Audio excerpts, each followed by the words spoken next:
ശ്രീനാരായണ ഗുരുദേവൻ ഒരു നൂറ്റാണ്ട് മുമ്പ് ആവശ്യപ്പെട്ട കാര്യങ്ങളാണ് നബാർഡ് ഉൾപ്പെടെയുള്ള സാമ്പത്തിക വികസന സ്ഥാപനങ്ങൾ നടപ്പാക്കിക്കൊണ്ടിരിക്കുന്നതെന്ന് ഡോക്ടർ ഷാജി കെ.വി.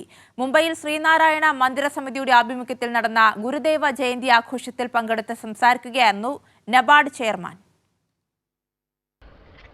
മുംബൈ ശ്രീനാരായണ മന്ദിര സമിതി 171ാമത് ഗുരുദേവ ജയന്തി ആഘോഷിച്ചു. NABARD chairman doctor Shaji KV. മുഖ്യാതിഥിയായിരുന്നു.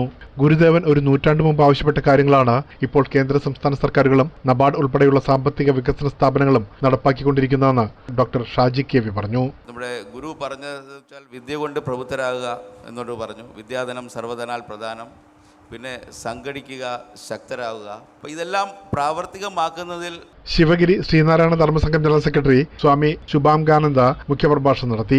കാലത്തോടൊപ്പവും ലോകത്തോടൊപ്പവും സമൂഹത്തോടൊപ്പവും ജീവിച്ചുകൊണ്ട് ഒരു വഴിയും വഴികാട്ടിയുമായി ശ്രീനാരായണ ഗുരുദേവൻ നമ്മുടെ മുന്നിൽ നിലകൊണ്ടിട്ടു. സമിതി പ്രസിഡന്റ് എം.ഐ. ദാമോദരൻ അധ്യക്ഷനായിരുന്നു. General secretary ഒ.കെ. പ്രസാദ് സ്വാഗതം പറഞ്ഞു. കേരള സർവകലാശാല മുൻ ഡീനും ശിവഗിരി മഠം മുൻ അഡ്മിനിസ്ട്രേറ്ററുമായ ഡോക്ടർ എം. ശരംഗധരൻ വിശിഷ്ടാതിഥിയായിരുന്നു. ചടങ്ങിൽ സാമൂഹ്യ വ്യവസായ കായിക രംഗത്ത് വ്യക്തിമുദ്ര പതിപ്പിച്ചവരെ ആദരിച്ചു. മുംബൈയിലെ മുതിർന്ന സാമൂഹ്യ പ്രവർത്തകൻ ഇ.പി. വാസു, വ്യവസായിയും സാമൂഹ്യ പ്രവർത്തകനുമായ VK. Muraleedharan, roller skating champion Abhijith Amalraj എന്നിവർക്കാണ് പുരസ്കാരം നൽകി ആദരിച്ചത്. 5 പതിറ്റാണ്ടിലധികമായി മുംബൈയിലെ സാമൂഹ്യ സാംസ്കാരിക രംഗത്ത് സജീവമായ ഇ.പി. വാസു ശ്രീനാരായണ മന്ദിര സമിതിയിൽ വൈസ് ചെയർമാൻ, ജനറൽ സെക്രട്ടറി തുടങ്ങിയ വിവിധ സ്ഥാനങ്ങളിൽ സേവനമനുഷ്ഠിച്ചിട്ടുണ്ട്. ശ്രീനാരായണ കോഓപ്പറേറ്റീവ് ബാങ്ക് ഡയറക്ടർ കൂടാതെ ഏഷ്യയിലെ ഏറ്റവും വലിയ മലയാളി സമാജമായ ഡൊംബിവിലി കേരളീയ സമാജം പ്രസിഡന്റ് കൂടിയാണ്.